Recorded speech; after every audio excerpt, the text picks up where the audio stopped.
He once fired 5 nurses over nothing more than a frown. She, the 6th, walked in without ever lowering her gaze. No one expected her silence to be the very thing that cracked the ice around a steel-hearted billionaire. But it wasn't until she left that he realized, some people, once lost, can never be found again. St. Benedict Private Hospital, a place where patients came not just for treatment but to buy a sliver of control on days when they felt small in the face of their own mortality. Room 701 sat isolated at the end of the VIP wing, with soundproof glass doors and glossy walnut floors.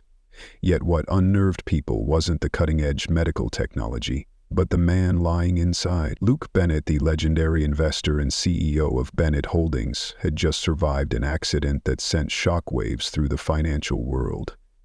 But he hadn't broken his neck or been paralyzed. It was just an arm in a cast, a leg braced in steel, and a few wounds running down his back. Wounds he couldn't reach himself, and that inability fueled his anger more than any pain ever could. In 2 weeks, 5 nurses had been fired. One left the room in tears. Another lasted less than 15 minutes. The reasons? Cold, rude, incompatible. They called him a cold-blooded nightmare with a handsome face and emotionless eyes. That morning, fog clung to the glass like silent ghosts. Thin sunlight slanted through the sheer curtains. The door opened so quietly that only the faint rustle of the drapes signaled someone had entered. She wore a crisp white blouse, neat to the point of indifference. Grace Miller, the morning shift nurse newly assigned to cover an unexpected vacancy. She stepped into the room with an odd calm, as if she hadn't heard the infamous and dangerous reputation of her patient. Luke didn't look up, his eyes fixed on the iPad screen displaying stock market charts. His voice cut through, dry and colder than the air outside. "Get out. I don't need anyone. No shouting, no aggression, just a verdict delivered as if it were already final." Grace didn't react immediately. She set her tray of tools down on the table gently. No sound, no rush. Then, without looking at him, she spoke, low and clear, neither challenging nor afraid. "The wounds on your back still need cleaning, unless you can turn around and apply the ointment yourself." He looked up, meeting her gaze for the first time, a face younger than he'd imagined, deep eyes neither sharp nor soft, just calm. And in those eyes there was no admiration, no familiar awe, only the full presence of a person doing the job she was there to do. "Do you know who I am?" he asked, half mocking, half probing. Grace didn't nod or shake her head. She gave a faint, almost imperceptible smile. "I know your spine has a slight fracture at L2, and the stitches on your back need checking. I also know that no matter who you are, you can't reach those spots yourself." Silence. 1 beat, then 2. For the first time, Luke didn't have an immediate retort. No one had ever spoken to him like that. No flattery, no fear, and no attempt to teach him like some unruly patient. Grace slipped on gloves and quietly pulled a chair closer to the bed. The light fell on her neatly tied hair, highlighting a composure that seemed almost unbelievable. No asking permission, no preamble. She simply said, "I'll stay quiet if you want, but I'll do my job, because you need care, whether you hate it or not." Her words were like the first light of day. Not warm, but impossible to ignore, and in that moment, amid the sterile room, between 2 strangers, the first crack appeared in the wall he'd built. Luke didn't tell her to leave, and Grace didn't wait to be asked to stay. The next day, Grace appeared right on time, 6:45 a.m., when the first light of day still tangled with silver mist on the cold glass. She didn't knock. There was no need. Luke Bennett could lock down an entire floor if he wanted, but the door to room 701 remained open, just as it had the day before. A wordless sign. He didn't say hello. She didn't need permission. It was as if they'd silently agreed to a pact between 2 people who weren't ready to get close, but weren't prepared to turn away either. Grace checked the stitches on his back, changed his bandages, administered his medication. Every movement precise to the point of ruthlessness, not a word wasted, not a step missed. At times Luke felt she was like a machine programmed to ignore his frowns or cold threats. Next time use bandages with less adhesive. Luke's voice sliced through the air like a thin blade. Grace didn't look up, replying softly, "You can make a note of it. I'll pass it on to the attending doctor." A response devoid of subservience, yet free of provocation. That very neutrality unsettled Luke more than any defiance could. He couldn't read her, and that irritated him. Once, as she changed the dressing on his back wound, he asked, "Are you ever afraid, being alone with someone like me?" Her hand paused for half a second, then continued as if he'd just asked about the weather.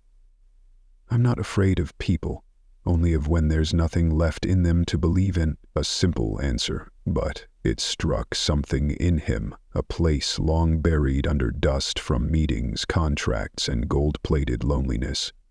4 days, 7 rounds of care, not a single thank you, not a single refusal.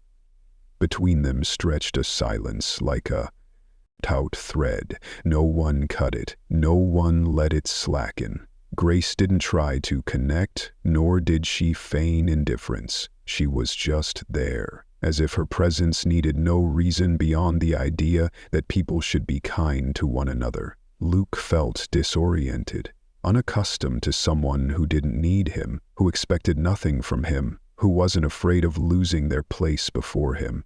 He was used to control, to the way people entered his life like actors on a stage, awaiting his reaction, his judge. But her, she didn't perform. On the afternoon of the 5th day, as Grace checked his pulse and breathing, Luke spoke up. "Why are you always so quiet? Don't you get bored?" Grace paused, her eyes not leaving the monitor, her voice steady. "If I talked just to make you like me, I wouldn't be myself anymore. But if I stay quiet, at least I can still be someone who takes care of you without playing a role." Luke fell silent. For the first time, he didn't know whether to be angry or impressed.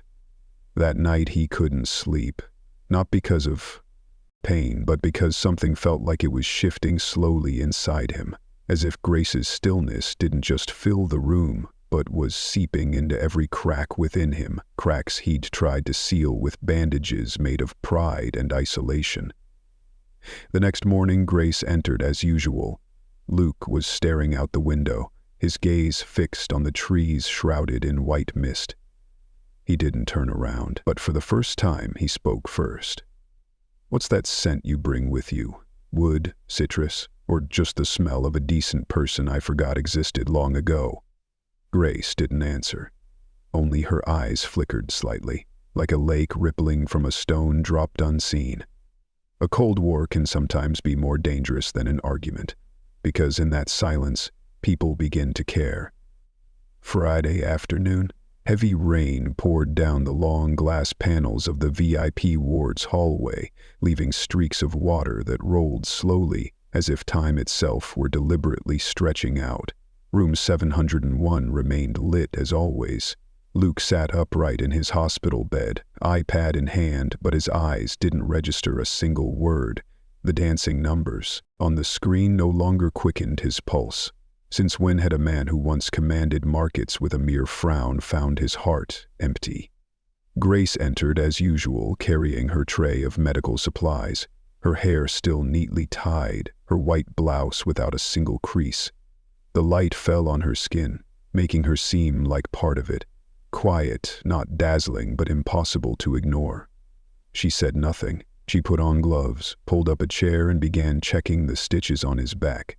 Her movements precise, neither rushed nor slow, but as her fingertips brushed the old gauze, Luke's voice cut through, colder than the fluorescent lights overhead. "Last time you removed the bandage, it stung my whole back. Do you even know how to care for a patient, or did you just learn theory and practice on real people?" Grace looked up, not startled, just paused, a pause that lingered longer than usual. "I hire the best in the world. Compared to them, you're like a trainee," he continued, his tone not harsh but sharp like a paper cutter. She stood up straight, a small motion, but in that moment the room seemed to tilt toward an impending earthquake. Grace's eyes met his. Gone was the calm. In its place was a weariness, heavy with a silent pain that had built up for too long. "You can call the manager, fire me, right now if you want." Her voice wasn't loud, but each word fell like small stones dropping steadily into a still lake. Luke faltered slightly. She'd never responded before, never reacted, and yet now, those words weren't anger, they were something deeper, like a warning.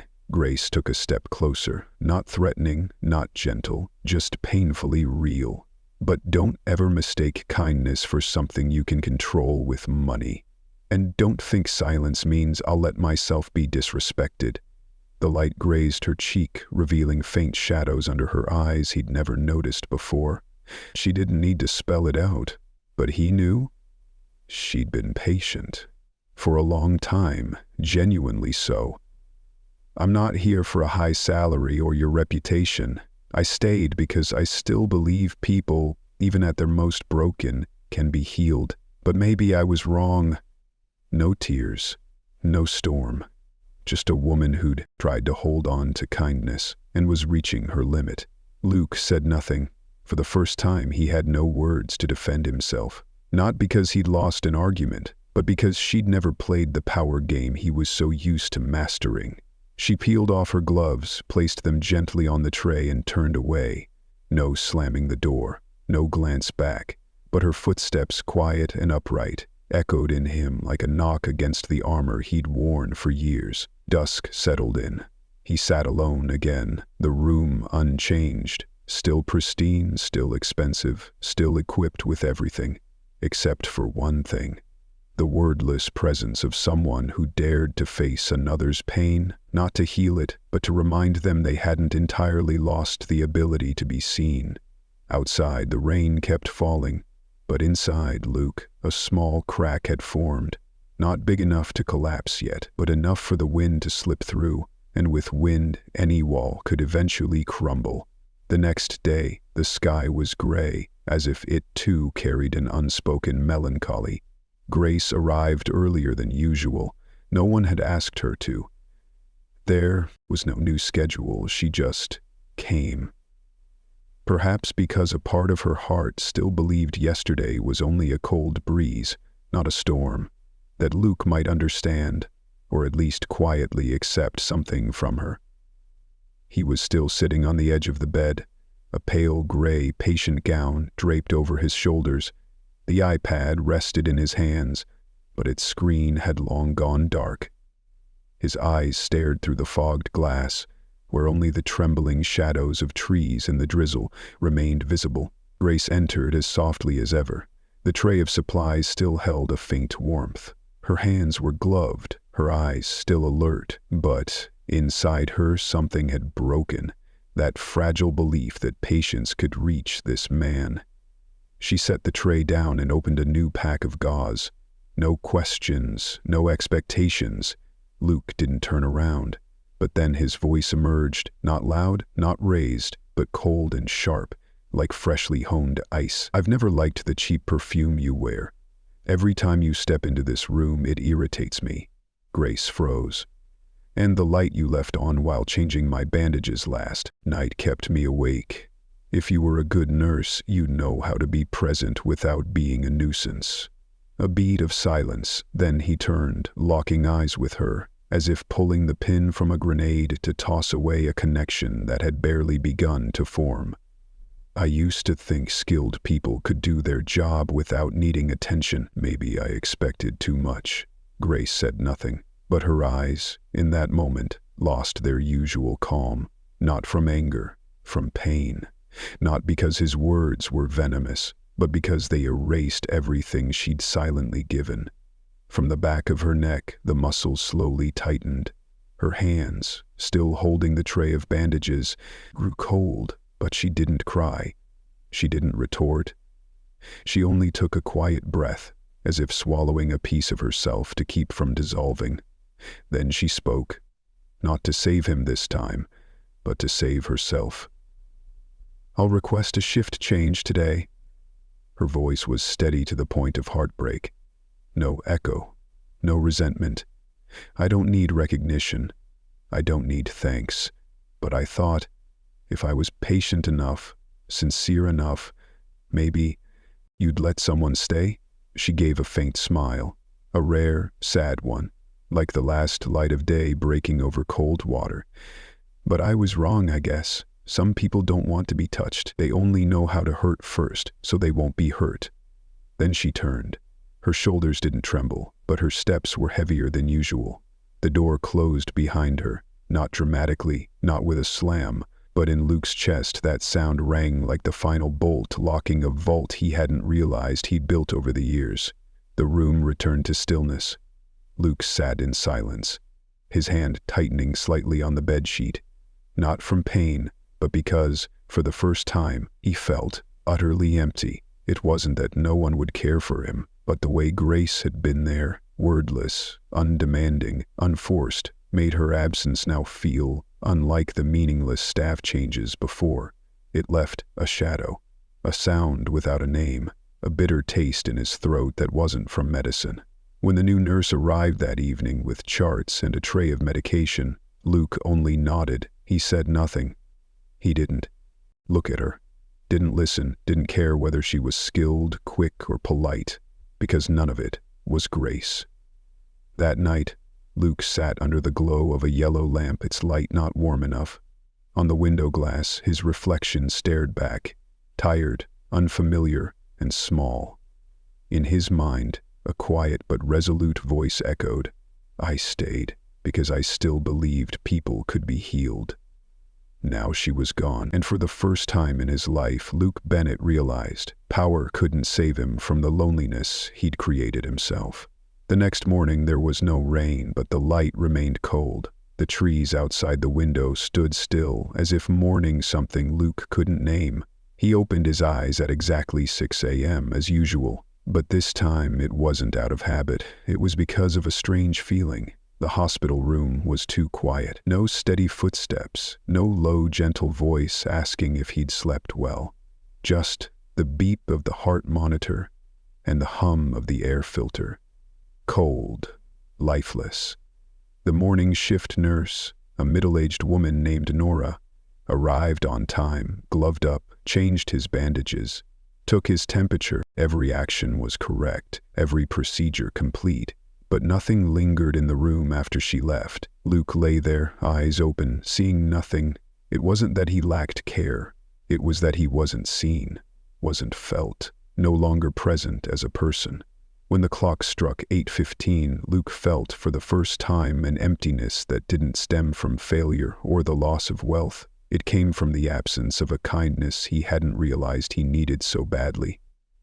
Until it was gone. He didn't know why, but Grace's voice echoed in his mind all morning, a resonance that refused to fade. "Don't mistake kindness for something you can buy." "I thought you'd let someone stay." He sat up and reached for his phone, the front desk number.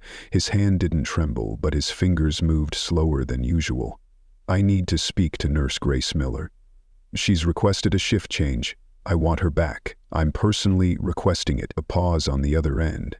Then, "Sorry, she's been reassigned to the general ward. She's no longer under the direct jurisdiction of the VIP floor." Luke gripped the phone tightly.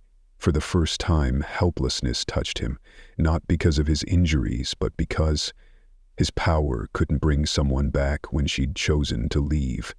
That afternoon, the head doctor stopped by. Luke told him, "I want a change in nursing staff. No professional reason needed. I want Grace back." The doctor looked at him for a moment, as if seeing a different person emerge from beneath a shell of pride. Without asking much, he placed a nurse reassignment form on the table. Luke picked up the pen, ready to check a box, but then he stopped. He didn't mark good service, enhanced recovery, or professional compatibility. Instead, under other reason, he wrote in firm, slanted handwriting, "Because she's the only one who didn't treat me like a walking failure." That night, Luke didn't sleep. He thought of the first time she walked in. No smile, no bow, just asking if he could bandage his own back. He recalled her voice saying kindness wasn't a sign of weakness. He remembered the way she was quiet, unbinding, expecting nothing, yet somehow made him feel he could be better.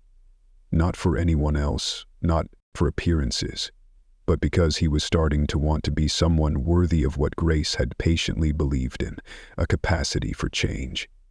The next morning he woke earlier than usual. He put on a patient's wool cardigan himself instead of letting someone else do it, combed his hair, buttoned his shirt. Small actions. But for the first time he didn't do them out of a need for control, but because he was waiting. At 9 a.m. a slip of paper slid under the door. West Garden, 5 p.m. Not Mr. Bennett, just Luke. No sender's name, but he knew. Because in that handwriting there was a stillness so much like her, and for the first time he felt his heart beat, not for work, not for the market, but for an ordinary woman who dared to walk away from him. 5 p.m. West Garden. The small western garden of the hospital, usually quiet and rarely visited, was now bathed in a gentle, smoky sunset. Late-season maple leaves, not yet fully fallen, drifted lazily in scattered bursts of red across the stone-paved path.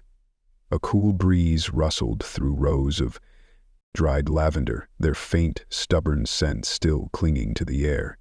Luke stood there. No suit, no bodyguards, no iPad in hand.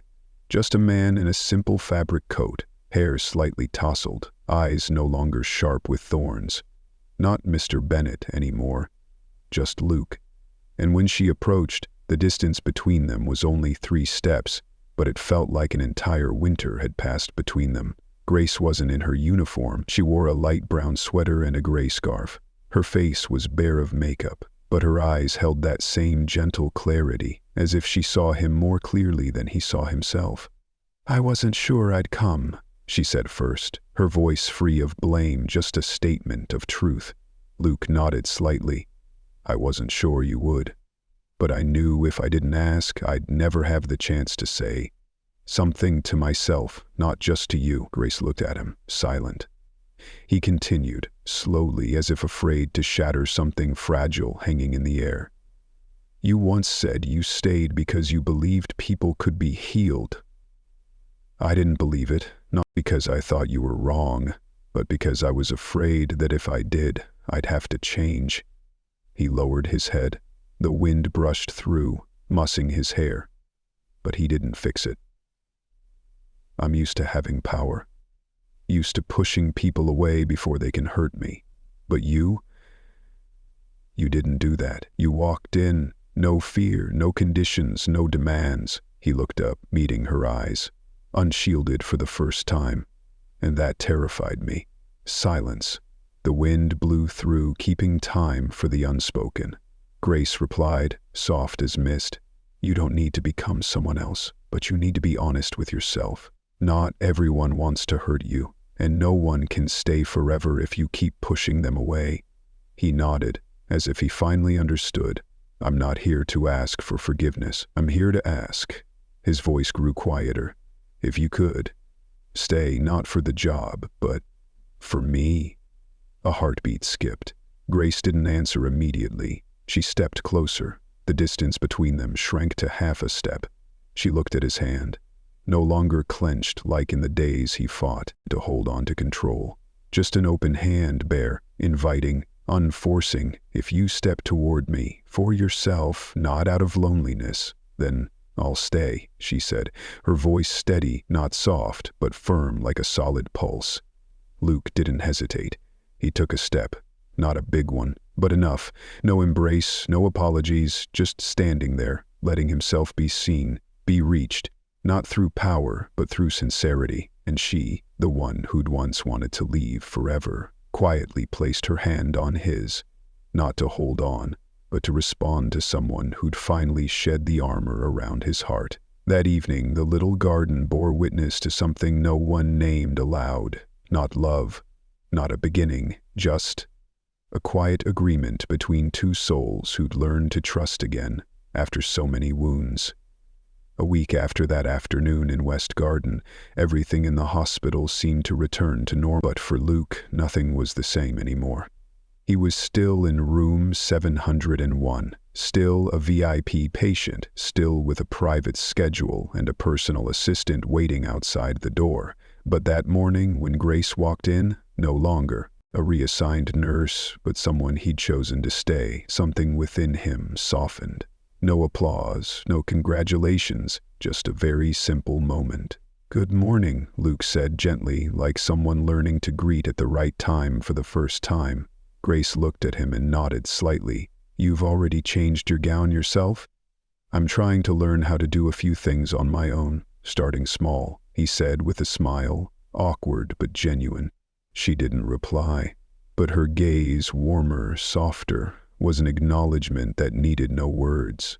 That afternoon, in the ground floor lounge, a place few visited, something unexpected unfolded. The long table was cleared and covered with a white cloth. A few cookies, 2 teapots, some jars of juice. No elaborate decorations, no flowers. In the center of the table sat a small handwritten sign.